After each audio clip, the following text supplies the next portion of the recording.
Hello and welcome to this new tutorial. Today we're going to start with the big first step of the implementation of our deep convolutional GANs. That consists of defining the generator. That's the big first step, and the second big step will be to define the discriminator.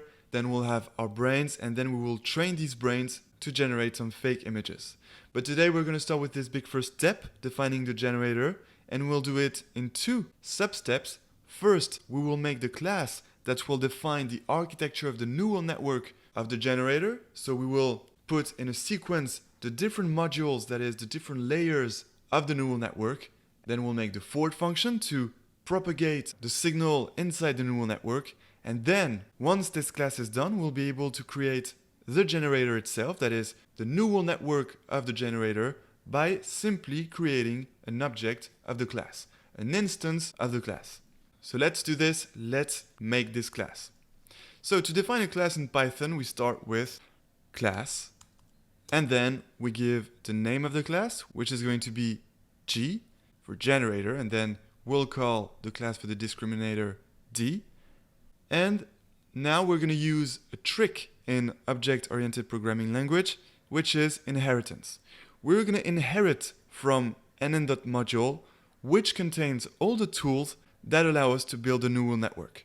And it's called nn.modules because the modules are the different applications and connections you can make inside a neural network. For example, one module can be a convolution.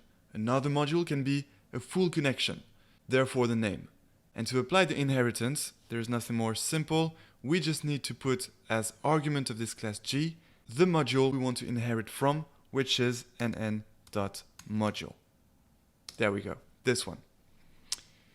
nn.module. So that introduces a new class, and now inside this new class we have to define the whole architecture, and besides we'll include the forward function to be able to forward propagate the signal. That's the advantage of making a class. A class is an advanced structure inside of which you can include some properties of the future instances of the class that will be created, that is, the future objects, and also some different functions that will be like some tools of your object. A quick and the best example for those of you who are seeing a class for the first time, well, we could define a self-driving car with a class. In one same class, we could include all the properties of the self-driving car and then different functions, for example, the move forward function, the turn left function, the turn right function, the stop function, all these functions that would allow to control the self-driving car. Well, here that's exactly the same. We're making a class to not only define the architecture of the neural network, of the generator, but also we'll add the forward function, which is like a tool that we can apply on the neural network, and this tool will be used to forward propagate the signal inside the neural network. So let's do this. Let's first start by defining the architecture of the neural network, and as for every neural network that we make with a class, we do this inside the init function. The init function is the function you always start with a class. It is the function that defines the properties of the future objects that will be created from your class. And speaking of this object, that's exactly the argument that we have to input right now, and this is called self. Self has been a mystery for a lot of people, but there is absolutely no mystery about it. It just refers to the future object that will be created.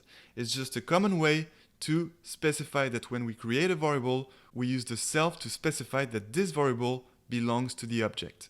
So each time I put self, that means I'm referring to the object. That means I'm taking the object and setting some properties to it. So self, and now we are going to activate the inheritance because we imported the nn module to inherit from it, but now we have to activate this inheritance, and to do this we use the super function inside of which we input our class G, which is inheriting from the nn.module right here, and then the second argument is self, because we will use the tools of nn.module on our object, because our object is nothing else than the neural network of the generator, and the neural network of the generator will be composed of the different modules of nn.module, the convolutions, the full connections, and more. Alright, and then that's not over. We just need to add a dot and underscore underscore init, double underscore again, and parenthesis. Alright, nothing more important to know about this. That's just what we have to type here to activate the inheritance of the nn.module. Next step. Now, the next step is to make a meta module. What is a meta module? That's a huge module that will be composed of several modules. I remind that by module I mean the different layers, the different connections inside the neural network. So now we'll create a big meta module, which will be a sequence of several modules, some convolutions, full connections, inverse convolutions, and more. And to create this meta module, well, we're going to take our object, because this meta module is going to be a property of the object, and therefore I'm taking my object, and this meta module of the object will be called main. Main will be the meta module that will contain all the different modules in a sequence of layers. And speaking of sequence of layers, that's exactly what we'll introduce right now with the nn.sequential class, inside of which we'll create the different modules. Alright? So you probably recognize that sequential is actually a class, so self.main is actually an object of the sequential class, but of course this object represents this meta module composed of the different modules. Alright? So now we're starting to define the architecture of the neural network, and let's start with the first module. According to you, according to the intuition lectures you saw with Kirill, what is going to be this first module? Well, of course, that's going to be an inverse convolution. Not a convolution, an inverse one. That is exactly the inverse of a convolution. And why do we have to start with an inverse convolution? Well, that's because the role of the generator is to generate some fake images, and therefore, since a CNN takes as input some images and returns as output a vector, well, an inverse CNN will do exactly the opposite. It will take as input a vector. We will create that vector, we will call it noise later on in the training. That will be the input of this inverse CNN, and it will return a fake image. So you're going to see that the input of this inverse CNN that we're about to make will be a random vector of size 100. And to get the inverse of a convolution in PyTorch, we're going to use the conv transpose 2D class. That is that this inverse convolution module that we're going to create will be an object of the conv transpose 2D class. So let's do it. We take our nn.module because this conv transpose 2D class is taken from the nn module. So nn.conv, capital C, transpose 2D. Here it is. This one. That's the inverse convolution, the first module of our big meta module. That is the first module of our neural network. Conv transpose 2D, and now we need to input several arguments. Get ready for them. As you can see, there are many of them. Alright, so the first argument is 100. That's the size of the input. 100 meaning that the input of our inverse CNN will be a vector of size 100. Then the second argument is 512, and that's the number of feature maps of the output. Then the third argument is 4, and that's the size of the kernel, which means that the kernels will be squares of size 4 by 4. Then the next argument is 1, and that's the stride. And the last argument is 0, and that's the padding. By the way, the architecture that I'm about to define right now, I did not invent it. It is coming from a lot of experimenting that was done by researchers and the machine learning and AI contributors. So I did not invent it. I just took an architecture that is open source and that turns out to work very well for adversarial networks. So don't worry about the choice of the numbers. They just come from experimentation. Alright, and then we have one last argument, and I'm specifying it because it is actually about the bias, which by default is equal to true, but I'm going to set it equal to false because we don't want any bias. It works better this way, and therefore I'm setting the bias here to false. So 100 for the size of the input, 512 feature maps in the output, meaning the output of the inverse convolution, not the final output. Then a kernel of size 4, 4 by 4, a stride of 1, a padding of 0, and no bias. That's the first module of our neural network. Congratulations, you just applied an inverse convolution.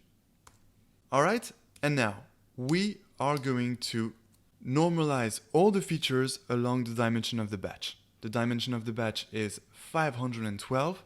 We have 512 feature maps, and we are going to batch norm each of these 512 feature maps. And to do this, we take again our NN module, and then we apply the batch. We should find it here. Here we go. Batch norm 2D.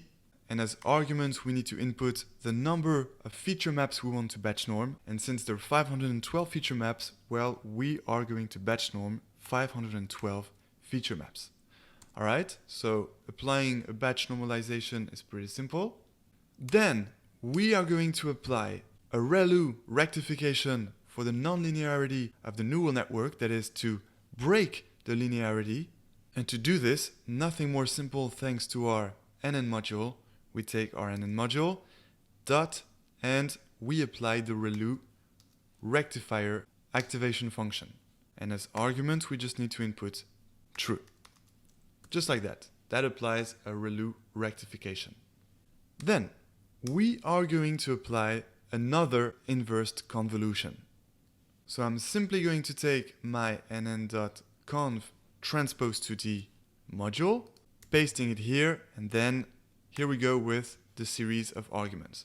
So this time we don't have 100 for the size of input, because the input is now the output of the previous module, which was an inverse convolution, but in the output we got 512 feature maps, and these feature maps become the new input of our new inverse convolution. So this time we don't input 100 here, we input 512. That's the number of inputs of this new inverse convolution. Then we need to choose a new number of feature maps in the output of this new inverse convolution, and this time we're not going to pick 512, we're going to pick 256. Again, that's a choice motivated by experimentation. That's really an artist's job to figure out such an architecture. All right, then we're going to choose a kernel size of 4 by 4, then a stride of 2 this time, and a padding of 1. And then same, we don't want any bias, and therefore I'm adding bias equals false. Perfect, that's our next module. We now have 2 inverse convolution. Our generator is getting into shape. So now we're going to do the same. We're going to batch norm each of the new 256 feature maps. So I'm just going to take this nn.batchnorm 2D, paste it here, but then replace 512 by 256 because we're batch norming each of the new 256 feature maps. And then we apply another rectification, which is going to be the ReLU again. So here, let's just copy this and paste it here. All right. Then, guess what we're going to do again? We're going to apply another inverse convolution. So I am taking this nn.conv transpose to D. I am pasting it here, and then the input is actually the output of the previous operation, that is the inverse convolution. So that's 256. The 256 output feature maps become the input of our new inverse convolution, so 256. And now guess what we want in the output? Well, you probably understood the logic. We want to divide it by 2, so we're going to take 128 output feature maps in this new inverse convolution. And then the good news is that we're keeping a size of 4 by 4 for the kernels, a stride of 2, and a padding of 1. And then no bias. Congratulations, you just applied your third inverse convolution. And so then that's the same. We're going to apply a batch norm 2D to batch norm each of the new 128 feature maps. So here I'm replacing 256 by 128, and we are going to apply a ReLU rectification to make sure we break the linearity for the nonlinearity of the neural network. Alright, and then guess what we're going to do again? We are going to apply an inversed convolution again. So I'm taking this again. I'm taking the conv transpose 2D and I'm pasting it here, and this time we have as input of this new inverse convolution 128 feature maps, because that was the output of the previous inverse convolution. And this time, guess what we want for the number of the output feature maps of this new inverse convolution? Well, of course, we want 64 new feature maps. And then good news again, we're keeping a size of 4x4 for the kernels, a stride of 2 and a padding of 1, and then no bias. All right, we're getting close to the end. We need again to apply a batch norm. So let's copy this again. We are going to batch norm each of the new 64 feature maps that are the output of our new inverse convolution. And then we are going to apply a ReLU rectification to again break the linearity. All right, there we go, almost over. Don't get crazy too fast. We have one final inverse convolution to make. So that's exactly what we're going to do.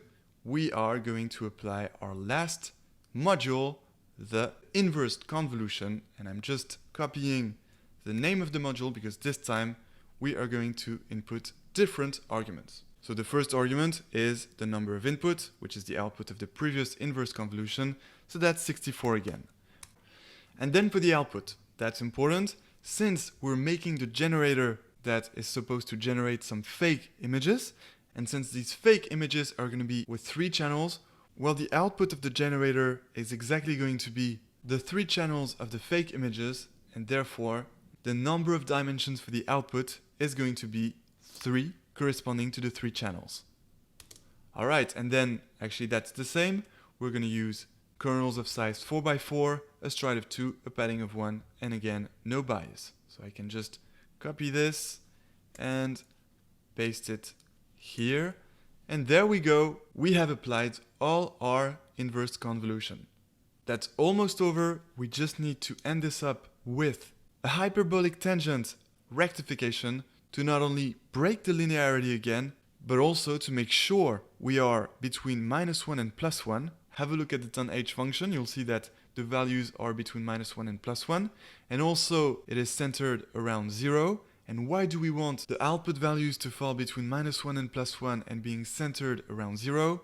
That's because we want the same standards as the images of the dataset, and because the created images of the generator will become the input of the discriminator. That will come after that. Alright, so now we just need to end this architecture with our NN module again, and then dot, we apply the tanh, the hyperbolic tangent, rectification for the nonlinearity of the neural network and to be between -1 and +1, centered around 0. Woo! Congratulations, you made a neural network that was definitely not a piece of cake. So I guess now it would be nice to have a break. In the next tutorial we will make the forward function that will propagate the signal, that is the input of the generator, through all the different layers of this neural network. So have a good break and I'll see you in the next tutorial. Until then, enjoy computer vision.